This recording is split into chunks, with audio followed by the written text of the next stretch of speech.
This is just one person, or one fat bitch with a grudge trying to make me seem or feel guilty for my preferences when it comes to females, playing on the one thing that could turn the tide in their favor.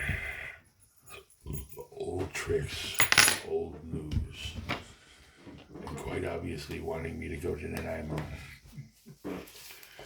which is where all this motivation comes from to begin with. Who are you? Who are you? Who are you? I was always there. You never saw me. And you look at me and you say murderer and thief.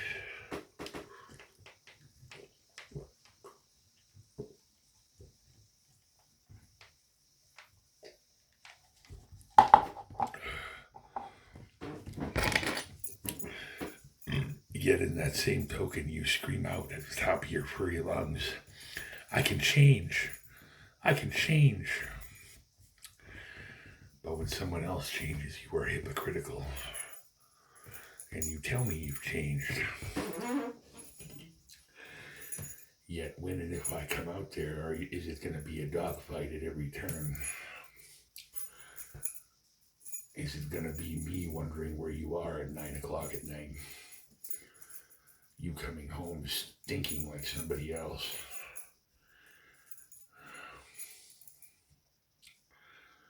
I suppose the same could probably be said for both.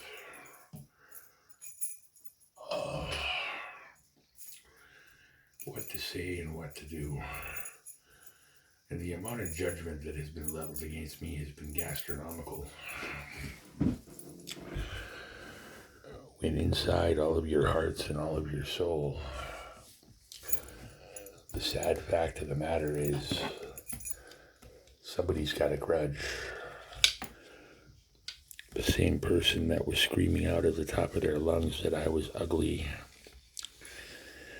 at some point, when clearly the reactions that I received from the fair sex have said that would be false. Yet again, it is tit for tat.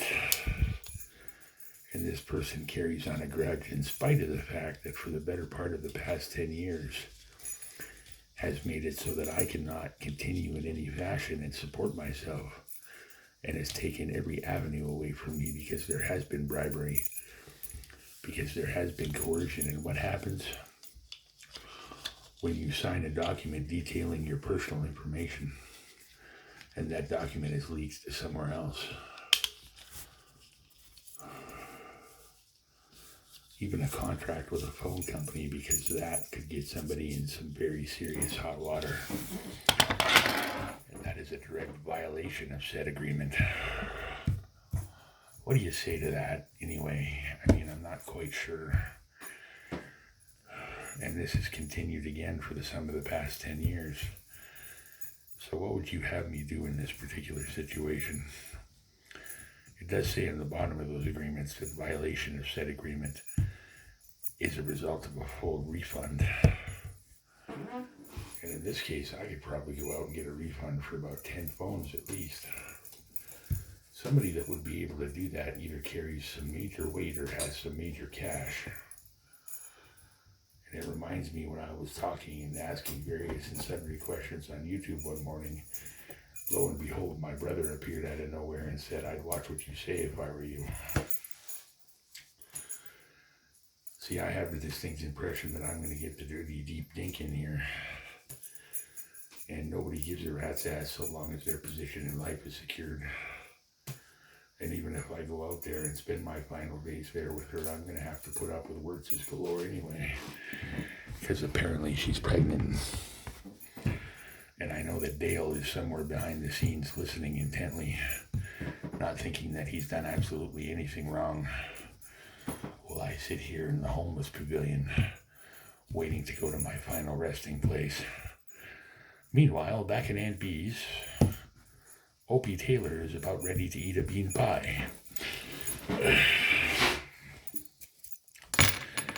The amount of accountability here is zero, and the amount of busting my balls and busting my boundaries is great over the past year. And now I'm getting pressure in various posts here and there.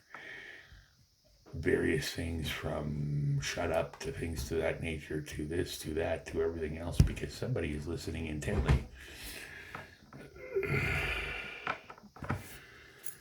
And apparently I lost my backup because I said what I said. However, it doesn't change the fact that while I was out there, they were not acting like backup. And apparently now there has been a coup.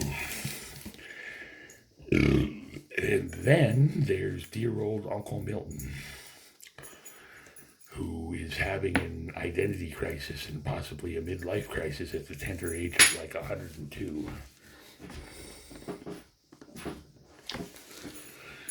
Maybe I don't want to move again, but maybe I don't have a choice in the matter. I know I had Hell's Angels show up in my fucking car lot that one particular night, and then the guy brought a knife with him, but I'm guessing that was to corral me up in Rutland where I would be a little bit safer.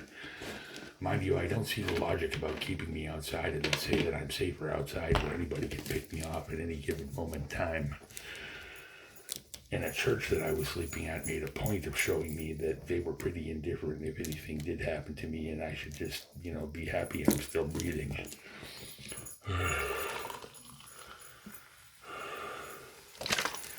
This situation is more than untenable. It's fucking stinky and disgusting. And while I might think that I am talking to many, more than likely I am talking to but one.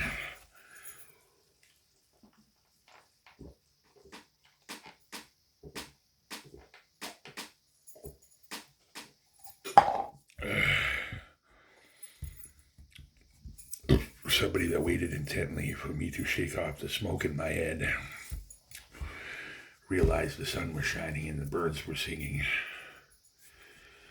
and that I was capable of much more than I ever thought possible, and to slightly gain a little bit more maturity perhaps. Doesn't change the fact that it was 10 years, and it doesn't change the fact that I pined for her for the better part of 10 years while she shunned me. And can a narcissist really feel love? Or is that bullshit? And there's an old man that is sitting behind the scenes in this particular case, laughing his sick fucking ass off, thinking that he has done the world a favor by sidelining me, hopefully permanently.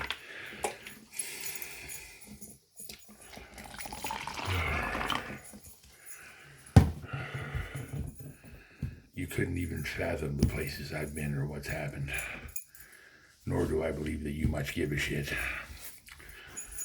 And the added pictures of dogs and things to that nature and comparing me to a pet or an inanimate object is pathetic. And objectifying a human being is the first step in abuse, as is isolation.